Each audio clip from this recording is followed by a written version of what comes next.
I am Rachna, your new chemistry teacher. आज मैं आपकी केमिस्ट्री स्टार्ट करने जा रही हूँ। हम इनऑर्गेनिक केमिस्ट्री से अपनी केमिस्ट्री स्टार्ट करेंगे। हम इनऑर्गेनिक केमिस्ट्री में अपनी पीरियोडिक टेबल से अपना स्टार्ट करेंगे केमिस्ट्री का चैप्टर। पीरियोडिक टेबल है वो इनऑर्गेनिक केमिस्ट्री का वेरी बेसिक चैप्टर है, तो हमें ये सबसे अच्छे से पढ़ना पड़ेगा। तो आज के लेक्चर में हम पीरियोडिक टेबल से अपना लेक्चर स्टार्ट करने वाले हैं। हम स्टार्ट करते हैं अपना पीरियोडिक टेबल। फर्स्ट हम पीरियोडिक टेबल की बात करते हैं तो हम ये देखते हैं कि पीरियोडिक टेबल की डेफिनेशन क्या है। यदि मैं पीरियोडिक टेबल की डेफिनेशन आप लोगों को बताऊं तो यदि हम एलिमेंट्स हैं उनको क्लासीफाई करके उनका अरेंजमेंट करते हैं तो हमें जो सिस्टमेटिक अरेंजमेंट एलिमेंट का मिलता है उन्हें हमने क्या नाम दे दिया, पीरियोडिक टेबल नाम दे दिया। अब यहाँ पे बात आती है कि क्लासिफिकेशन की क्या नीड थी एलिमेंट्स के क्लासिफिकेशन की। तो एलिमेंट की क्लासिफिकेशन की क्या नीड हुई, अभी तक 118 एलिमेंट डिस्कवर किए जा चुके हैं। कितने? 118 एलिमेंट डिस्कवर किए जा चुके हैं। ये अमाउंट बहुत बड़ा है। एक एक एलिमेंट्स को अच्छे से रीड करना, उनकी मेमोराइज करना, उनकी प्रॉपर्टीज याद रखना बहुत डिफिकल्ट था।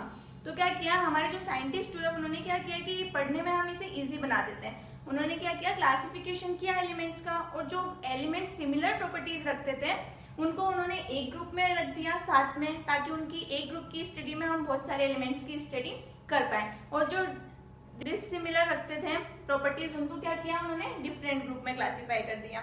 ओके, सो क्लासिफिकेशन की नीड का हमें पता चल गया है कि हमें क्लासिफिकेशन की नीड क्यों हुई, क्योंकि हम बहुत अच्छे से इजी वे में उसे अच्छे से पढ़ सकें, इसलिए हमें क्लासिफिकेशन की नीड हुई और क्लासिफिकेशन साइंटिस्ट ने किया। अब नेक्स्ट बात आती है कि डेवलपमेंट कैसे हुआ पीरियोडिक टेबल का।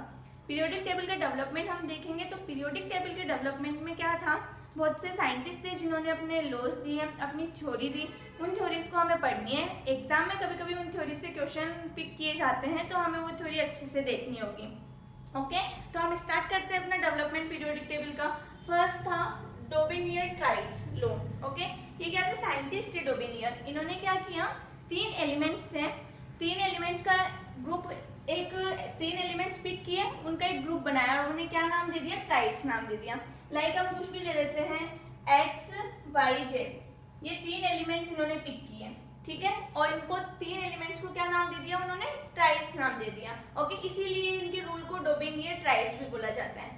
इन्होंने क्या स्टेटमेंट दिया कि जो ये तीन एलिमेंट्स पिक किए इन्होंने बोला कि जो ये फर्स्ट एलिमेंट और ये लास्ट एलिमेंट है, इनके मासेस का जो एवरेज होगा, एटॉमिक मास है इन दोनों एलिमेंट्स के, उनका जो एवरेज होगा, लाइक एक्स का एटॉमिक मास और जेड का एटॉमिक मास है, उसका जो एवरेज आएगा, उसकी जो वैल्यू आएगी एवरेज की, जो भी वैल्यू आती है, मान लो कोई भी वैल्यू आती है, वो वैल्यू क्या हो जाएगी, वाई के एटॉमिक मास की क्या होगी, बिल्कुल इक्वल होगी। अप्रोक्सीमेटली हम इक्वल बोल सकते हैं। ओके, तो जो मैंने यहाँ पे स्टेटमेंट लिखा है डोबिनियर-ट्राइड्स का, जो लॉ लिखा है वो बिल्कुल यही बोलता है जो मैंने आपको यहाँ पे अभी समझाया। तो हम एक बार इसे देख लेते हैं। He classified the elements in group of 3 elements known as triads. उसने तीन एलिमेंट्स लिए और उनको क्लासिफाइड किया और उनको क्या नाम दे दिया, ट्राइड्स नाम दे दिया। The element in the triad had similar properties and the atomic mass of the middle element was approximately equal to the average of atomic mass of other two elements. Okay? तो उसने यही कहा जो मैंने अभी आपको बिल्कुल जस्ट 2 मिनट्स पहले समझाया है, ठीक है। तो आपको ये स्टेटमेंट है उसकी वो ध्यान में रखनी है, लेकिन आप इसको समझ के याद करेंगे तो आपको अच्छे से याद रहेगा।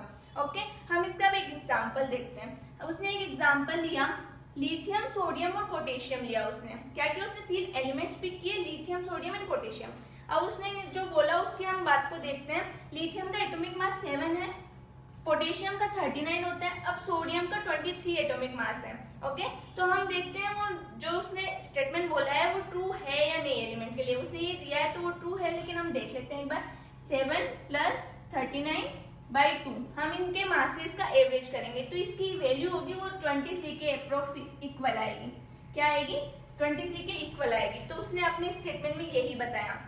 ओके, नेक्स्ट हम देखते हैं क्लोरीन, ब्रोमीन एंड आयोडीन। ये भी उसने ट्राइड्स दिया था और ये भी उसके रूल को फॉलो करता था। नाउ देखो, इसको भी हम देख लेते हैं। 35.5 होता है क्लोरीन का एटॉमिक मास, 126.4 के अप्रोक्स होता है आयोडीन का एटॉमिक मास। अब हम इन दोनों का एवरेज ले लेते हैं तो हमारे पास जो वैल्यू आती है वो अप्रोक्स 80 के इक्वल आती है, और जो 80 का एटॉमिक मास 80 है वो ब्रोमीन का एटॉमिक मास होता है। ओके, तो ये उसने स्टेटमेंट दी थी। आपको ये थोड़े बहुत ट्राइड्स ध्यान में रखने हैं।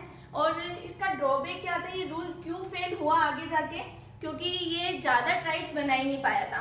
इसने ज्यादा से ज्यादा 3 या 4 ट्राइड्स से दे पाए, इससे ज्यादा ये ट्राइड्स नहीं बना पाया।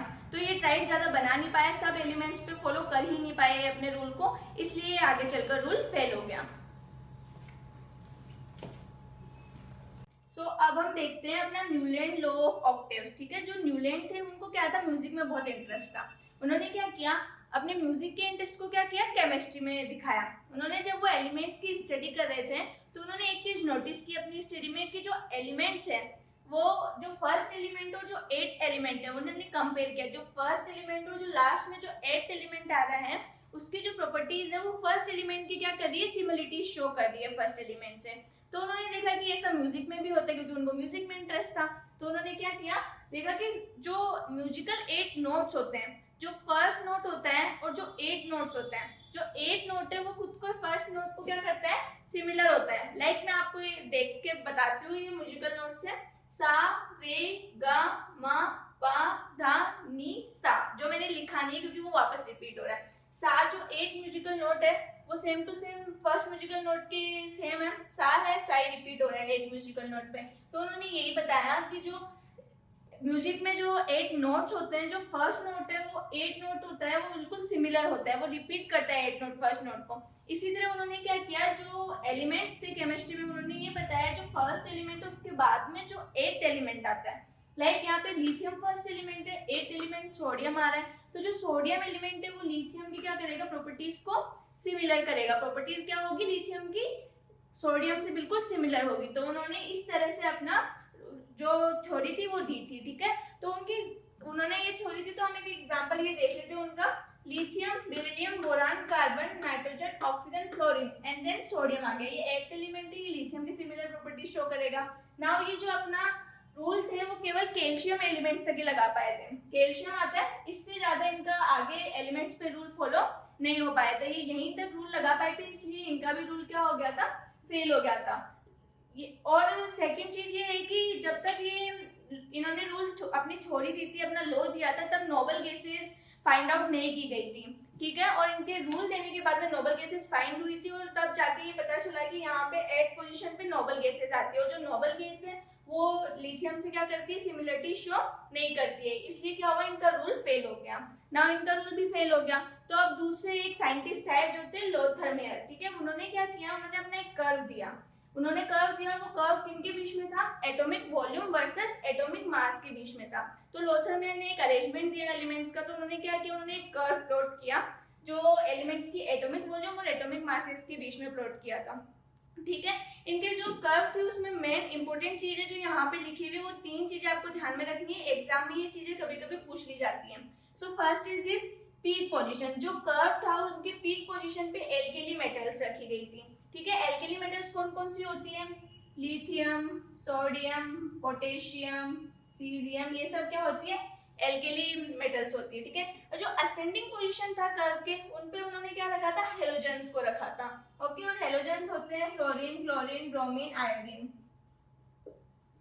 ओके, और ये जो डिसेंडिंग पोजीशन थी कर्व की, जो उन्होंने कर्व प्लॉट किया, उसमें जो डिसेंडिंग पोजीशन थी उस पे एल्केलाइन अर्थ मेटल्स को रखा था। ओके, एल्केलाइन अर्थ मेटल्स होती है बेरिलियम, मैग्नीशियम, ये सब। ओके, नाउ अब हम इनका कर्व देखते हैं एक बार। ये जो मैंने यहाँ पे प्लॉट कर रखा है एटॉमिक वॉल्यूम और एटॉमिक वेट, एटॉमिक मास के बीच में, ये ऐसा कुछ उन्होंने कर्व दिया था। अब देखो उन्होंने क्या बोला कि जो पीक पोजीशन थी कर्व पर, उस पे क्या थी, एल्केली मेटल्स थी।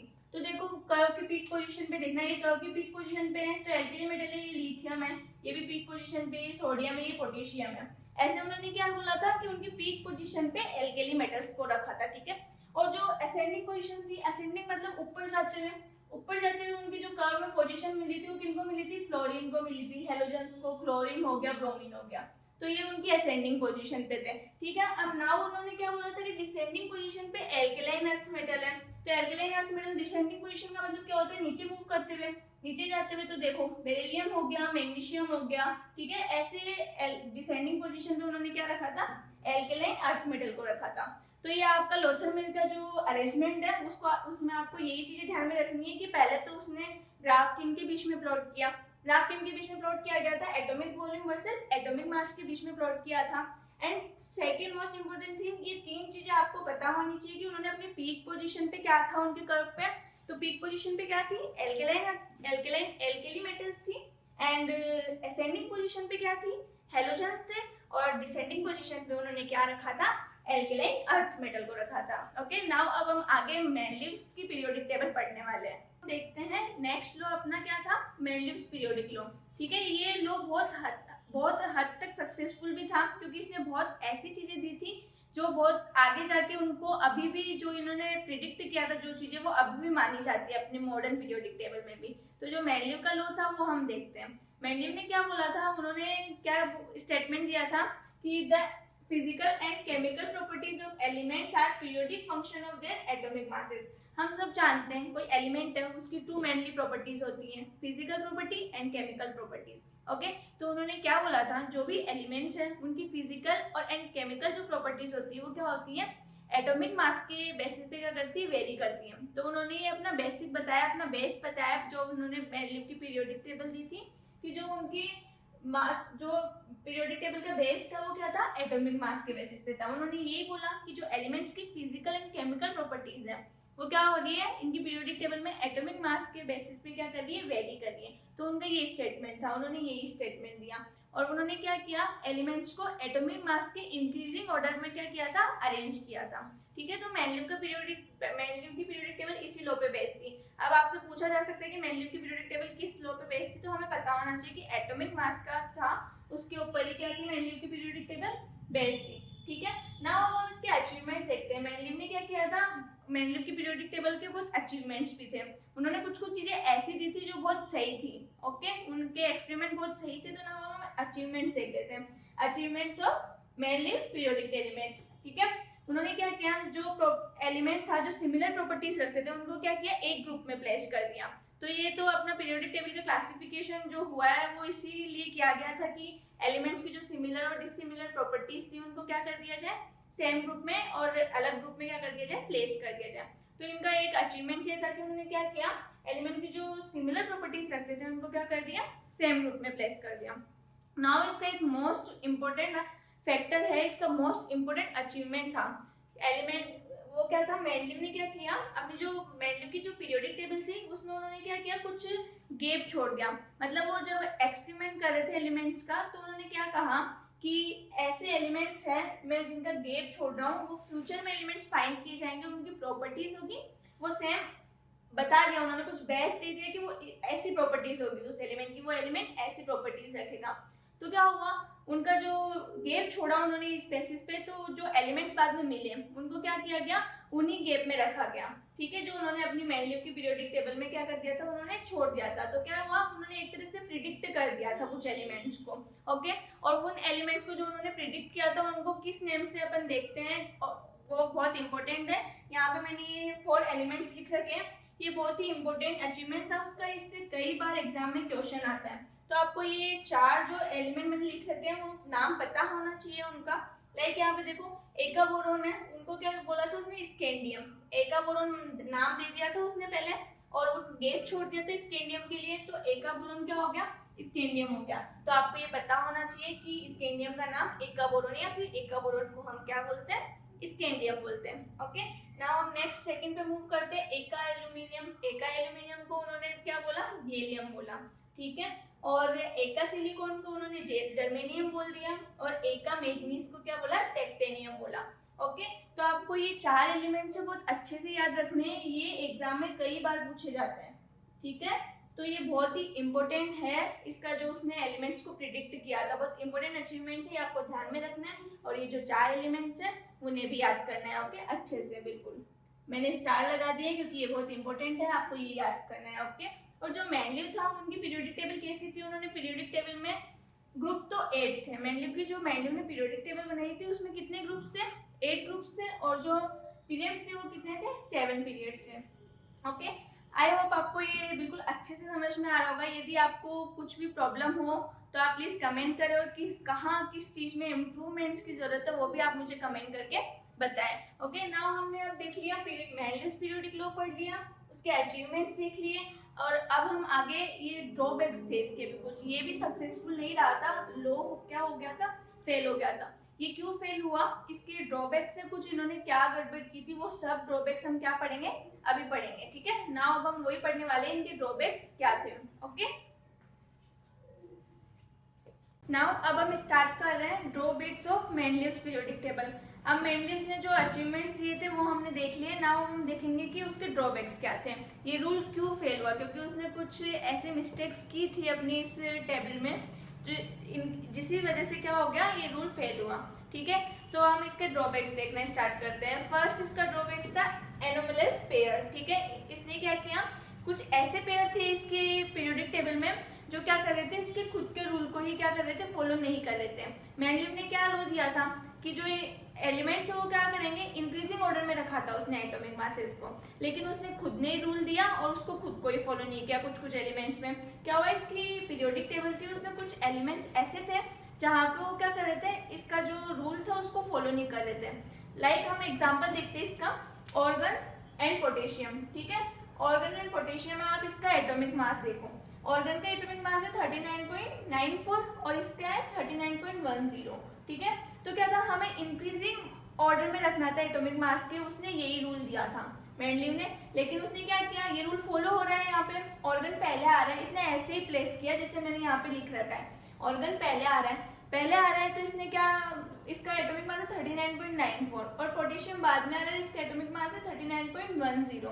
एटॉमिक मास किसका ज्यादा है, ऑर्गन का ज्यादा है, तो उसके अकॉर्डिंग, रूल के अकॉर्डिंग क्या होना चाहिए, ऑर्गन का क्या आना चाहिए, बाद में आना चाहिए, और पोटेशियम को क्या करना चाहिए, पहले आना चाहिए। लेकिन ऐसा नहीं हुआ, इसकी पीरियोडिक टेबल में ऑर्गन पहले आता है एंड पोटेशियम बाद में आता है। तो क्या हुआ, इसने खुद के ही रूल को फॉलो नहीं किया।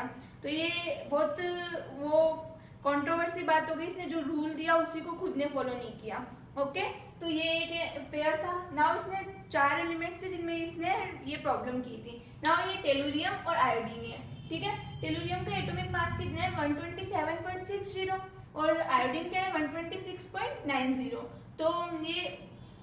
तो ये क्या हुआ था, ये इसका एटॉमिक मास ज्यादा है, इसका एटॉमिक मास क्या है, कम है।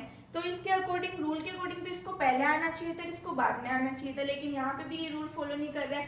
ये जो ज्यादा एटॉमिक मास है वो पहले आ रहा है और जो कम एटॉमिक मास है वो बाद में आ रहा है। ओके, ना एक और पेयर था उसका कोबाल्ट एंड निकल, इसमें भी ऐसा ही हुआ, इसने क्या हुआ, इस रूल को फॉलो नहीं किया। सो हम अब ये जो 4 एलिमेंट्स है ये एग्जाम में आपसे पूछे जा सकते हैं कि कौन से ऐसे पेयर्स थे जो उस रूल को फॉलो नहीं कर रहे थे।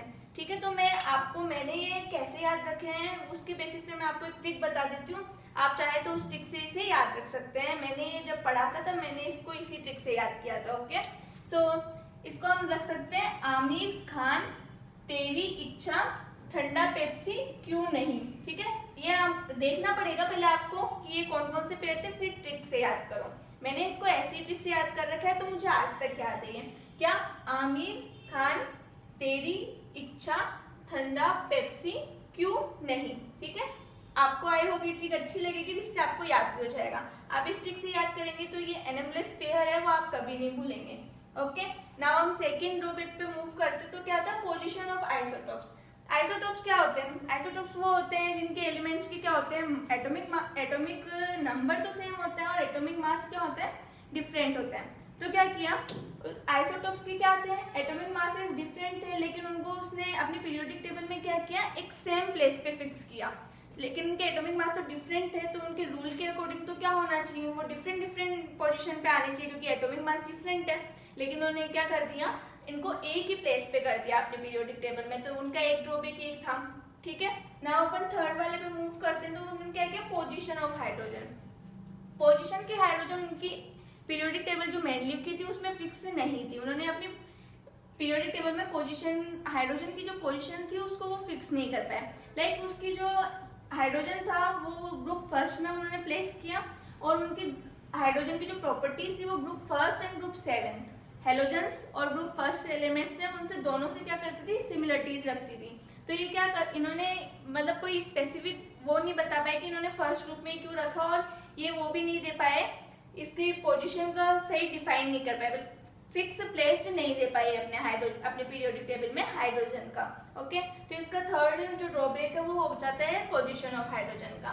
नाउ अपन फोर्थ पे मूव करते हैं, तो some dissimilar elements are grouped together. तो क्या किया था, मेंडलीव ने अपनी पीरियोडिक टेबल में क्या किया था, कुछ एलिमेंट्स थे जिनकी सिमिलरिटीज नहीं थी, उनमें उनकी प्रॉपर्टीज सिमिलर नहीं थी, लेकिन उन्होंने क्या किया, उनको एक ही ग्रुप में क्या कर दिया, प्लेस कर दिया। होना तो क्या चाहिए था, प्रॉपर्टीज डिसिमिलर है इसलिए उनको क्या करना चाहिए था, उनको अलग अलग ग्रुप में करना चाहिए था, लेकिन उन्होंने क्या किया, जो एलिमेंट डिसिमिलर थे उनको क्या कर दिया, एक ही ग्रुप में प्लेस कर दिया। जैसे मोस्ट रिएक्टिव एलिमेंट्स थे कुछ, और कुछ मोस्ट अनरिएक्टिव एलिमेंट्स थे, दोनों की प्रॉपर्टीज डिफरेंट हुई, लेकिन इन्होंने क्या किया, इन दोनों की प्रॉपर्टीज को क्या कर दिया, एक ही ग्रुप में प्लेस कर दिया। ओके, नाउ फोर्थ इसका टॉपिक हो गया कि डिसिमिलर एलिमेंट्स है उनको क्या किया, इसने फर्स्ट ग्रुप में प्लेस, एक ही ग्रुप में प्लेस कर दिया। नाउ फिफ्थ पे मूव करते हैं। फिफ्थ क्या था, similar elements are placed at different place. ठीक है, इन्होंने गड़बड़ कर दी। अब क्या किया, जो सिमिलर प्रॉपर्टीज रखते थे उनको भी डिफरेंट कर दिया इन्होंने। कुछ एलिमेंट्स थे जो क्या करते थे, बिल्कुल सिमिलर प्रॉपर्टीज शो करते थे, लेकिन इन्होंने क्या किया, डिफरेंट प्लेस पे रख दिया उनको, तो ये भी गलत हो गया।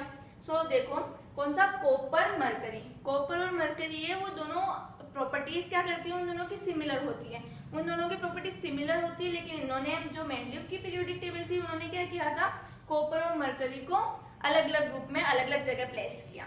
इसी तरह गोल्ड और प्लेटिनम है, गोल्ड और प्लेटिनम का भी इन्होंने यही किया। क्या किया, जो गोल्ड और प्लेटिनम थे उनकी प्रॉपर्टीज बहुत सिमिलर थी, लेकिन उन्होंने क्या किया, गोल्ड और प्लेटिनम को भी क्या कर दिया, ग्रुप में अलग अलग जगह पे पीरियोडिक टेबल में प्लेस किया। ठीक है, तो ये इनका एक ड्रॉबैक हो गया, क्योंकि प्रॉपर्टीज तो सिमिलर है लेकिन फिर भी उन्होंने क्या कर दिया, अलग ग्रुप में प्लेस कर दिया। नाउ हम 6 देखते हैं, position of lanthanoid and actinoid. उन्होंने क्या किया था, जो लैंथेनाइड्स और एक्टिनाइड्स थी उनकी पोजीशन को क्या किया, सेपरेट ही नहीं कर पाया, उन्होंने कोई फिक्स सेपरेट जगह नहीं दी लैंथेनॉइड और एक्टिनॉइड्स को। ठीक है, तो ये 6 उनके ड्रॉबैक्स है जो हमें पता होनी चाहिए, हमें याद भी होनी चाहिए, एग्जाम में भी पूछे जाते हैं। ओके, और एनालिमस पेयर के बारे में तो काफी बार पूछा जाता है, तो आपको ये याद होनी चाहिए। सो हमने इनकी 6 प्रॉपर्टीज पढ़ ली, और आज के पीरियोडिक लेक्चर में हमने जो भी पढ़ा, हमने पीरियोडिक डेवलपमेंट कैसे हुई पीरियोडिक टेबल का वो देखा, उसके बाद में हमने इसका मेंडलीव्स की पीरियोडिक टेबल देखी। ठीक है, उसके ड्रॉबैक्स देख लिए, उनके कुछ एग्जांपल्स है वो हमने देख लिए। नाउ अब हम नेक्स्ट लेक्चर में आगे मॉडर्न पीरियोडिक टेबल को पढ़ने वाले हैं।